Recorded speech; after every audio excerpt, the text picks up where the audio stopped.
Well, welcome back, everybody. It is July 10th, and there's two very important things I want to talk to you when it comes to Dogecoin today. The first one is that Elon Musk has now responded 2 additional times to that tweet thread from yesterday morning, which sent Dogecoin skyrocketing 12%. I want to show you his tweet responses, explain to you what they mean and why they're important.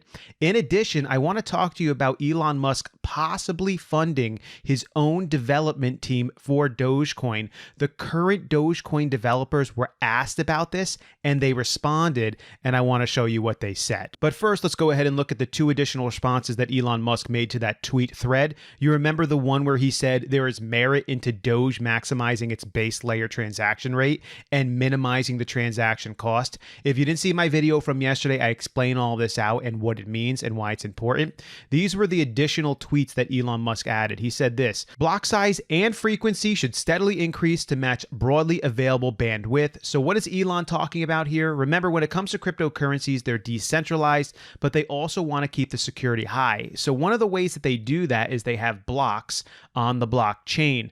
A block is basically a group of transactions that are grouped together and sent through the blockchain with a previous hash of older blocks with it. I know that sounds kind of complicated, but what it does is it ensures that if there's any change in any one of the transactions, that all of the transactions are invalidated, and this keeps the security extremely high in a decentralized way. So in my opinion, basically, if you have 10 transactions on a block and one of those transactions, or there's a change somewhere, all the transactions are invalidated, but then you could take each of those transactions, put them on separate blocks, and figure out which transaction had the problem, and you didn't have to have a centralized location in order to do this. Elon is saying that the block sizes should be increased. Of course, by doing this, you would be able to handle more transactions.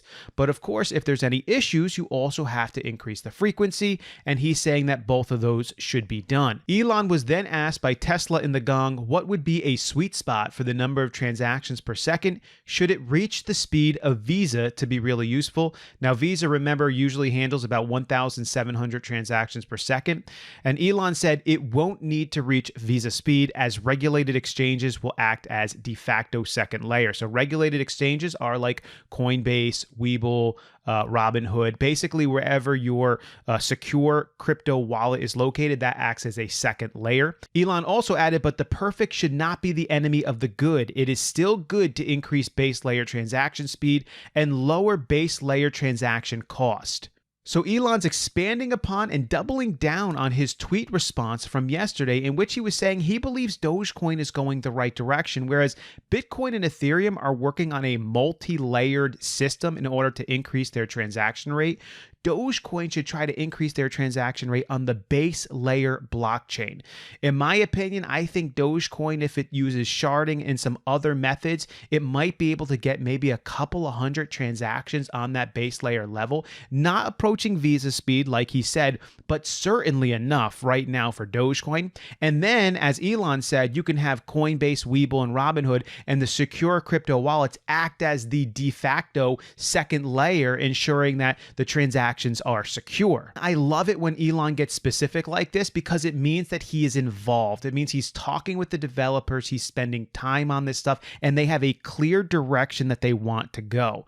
With that said, is it possible that Elon might fund his own development team? The current and core developers of Dogecoin were asked that very question, and here it is. So let's look at the third paragraph here on this open source repository, and you can see there, lastly, while the core developers turned down funding from Elon, and that was stated, I believe, by Ross Nicole, that he did not accept funding from Elon. Is there anything really preventing him from hiring some serious developers that participate in the open source code base, making suggestions, keeping the open source nature alive? That's an interesting question, because maybe Elon's not directly funding the Dogecoin developers, but could he put his own team together? Is he putting his own team together? Has he already done this? Well, here is a response from Ross Nicole, who is a lead developer for Dogecoin. Elon could absolutely hire developers to contribute directly and we'd review. Personally, I'd expect if he did, though, they'd run their own repository and release schedule independent of the existing maintainers for their own operational simplicity. That sounds competitive, I know, but it's what I do. Because if you have highly resourced team writing code and a less resourced team reviewing, you'll get bottlenecks in the process. Easier to just work independently. As said, it's what I do. I can't tell you what others would conclude. So this direct response is really good, because what would have been a terrible response? No, we're not going to accept any sort of funded team from Elon. That's not how we do things here. We're the Dogecoin developers, but that's not what Rosnicol said. He said, absolutely, which makes me think maybe it's possible Elon is already funding a team or a group.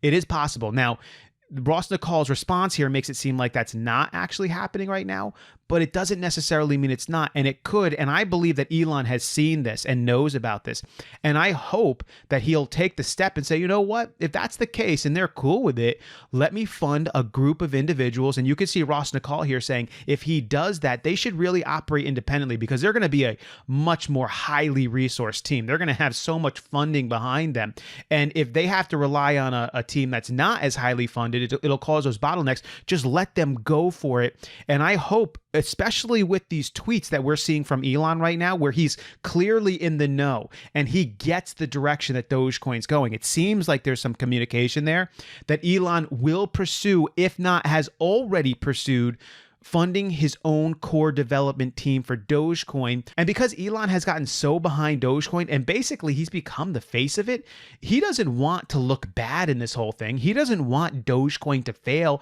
If Dogecoin failed, it would look terrible for Elon. I mean, he's doing his mission to space with Dogecoin. He's talking about allowing people to buy Tesla with Dogecoin. He's tweeting about it. He wants this thing to succeed.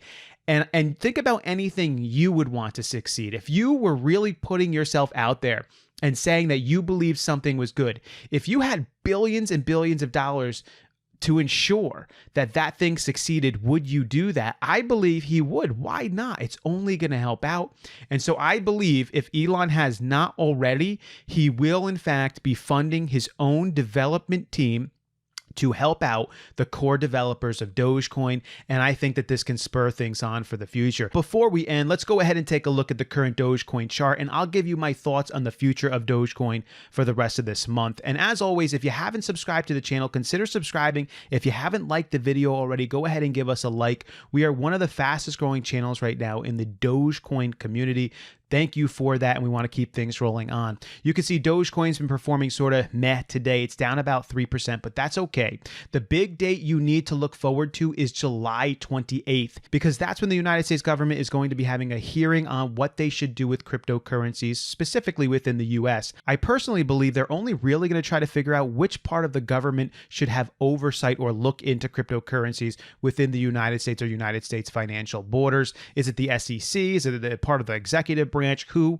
But right now, investors in cryptocurrency are sort of worried about this July 28th date, and I think that's bringing hesitancy into this market, and it's stopping people from investing. And I believe once that date comes and goes, if nothing bad happens, early August is going to be a good time for cryptocurrency. Now, if we see something really terrible happen, of course, that's going to dictate that we wouldn't see something great in August. But I don't expect anything bad to go on. And so hopefully with the fall looking good for cryptocurrencies, August should be a really good month. But we got to get past that date. And right now, if we zoom out just a little bit, Dogecoin is still on this line right here, and it's just kind of heading down the same line. We really need to break out of this.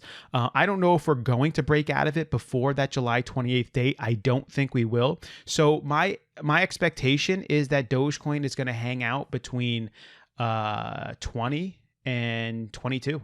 Is where we're going to hang out until July 28th with some ups and downs, because it just stands that we would hold that line. Now, after the July 28th hearing, if all things go okay, you got to give it a few days. But into early August, I think that's when we're going to see Dogecoin really starting to go up if the hearing goes pretty good. So hopefully this gives you some insight into the future of what you should be looking for.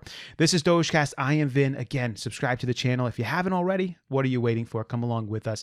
Thank you all for being a part of this. As always, I will catch you next time.